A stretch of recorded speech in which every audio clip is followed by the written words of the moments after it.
Roman Reigns and கோடி ரோட்ஸ்லேருந்து. So WrestleMania 39ல பார்த்தீங்கன்னா நம்ம கோடி ரோட்ஸ் வந்து தோத்துருப்பார்ல. ஸோ அதுக்கான ரியல் ரீசன் வந்து நம்மளுக்கு வந்து தெரிய வந்திருக்கு. ரோமன் ரெயின்ஸ் வந்து தன்னோட டைட்டில் வந்து ரெசல்மேனியா 39ல வந்து ரீடைன் வந்து பண்ணணும்னு வந்து யார் வந்து சொல்லியிருக்காங்கன்னா அது வந்து நம்ம ரோமன் ரெயின்ஸ் தான். ஸோ ரோமன் ரெயின்ஸ் தான் வந்து பிச் பண்ணியிருக்காரு இந்த ஐடியாவை. ஸோ ரோமன் ரெயின்ஸே பார்த்தீங்கன்னா வாண்டடாக வந்து சொல்லியிருக்காரு இந்த ரெசல்மேனியா 39ல வந்து நான் வந்து ஜெயிக்கணும்னு, நான் வந்து ஜெயிச்சா வந்து நல்லா இருக்கும்னு வந்து நம்ம ரோமன் ரெயின்ஸ் வந்து வாண்டடாக வந்து போய் வந்து சொல்லியிருக்காரு வின்ஸ் மெக்மேன் கிட்ட. ஸோ அதனால தான் வந்து நீங்க வந்து ரெசல்மேனியா 39ல வந்து பார்த்திருப்பீங்க கோடி ரோட்ஸ் வந்து தோத்துருப்பாரு. அண்ட் நம்ம ரோமன் ரெயின்ஸ் வந்து தன்னோட டைட்டில் வந்து ரீடைன் வந்து பண்ணியிருப்பாரு. இல்லைன்னா நம்ம கோடி ரோட்ஸே வந்து அப்பயே வந்து ஜெயிச்சிருப்பாரு இந்த அன்டிஸ்பியூட்டட் சாம்பியன்ஷிப்பை. ஆனா நம்ம ரோமன் ரெயின்ஸ் வந்து இந்த ஐடியா வந்து பிச் பண்ணி அண்ட் அதுக்கப்புறம் வந்து தன்னோட டைட்டில் வந்து ரீடைன் பண்ணிட்டாரு.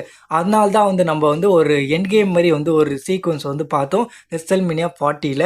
இல்லைன்னா நம்ம வந்து இதெல்லாம் வந்து பார்த்துருக்க மாட்டோம். ரெசல்மேனியா 40ல வந்து அதெல்லாம் வந்து நடந்திருக்காது. மேபி ரெசல்மேனியா 40ல வந்து ரோமன் வெர்சஸ் ராக்கான மேட்ச் தான் வந்து நடந்திருக்கும். நம்ம கோடி ரோட்ஸ் வந்து ரெசல்மேனியா 39லேயே வந்து இந்த டைட்டில் வந்து ஜெயிச்சிருந்தா. ஆனா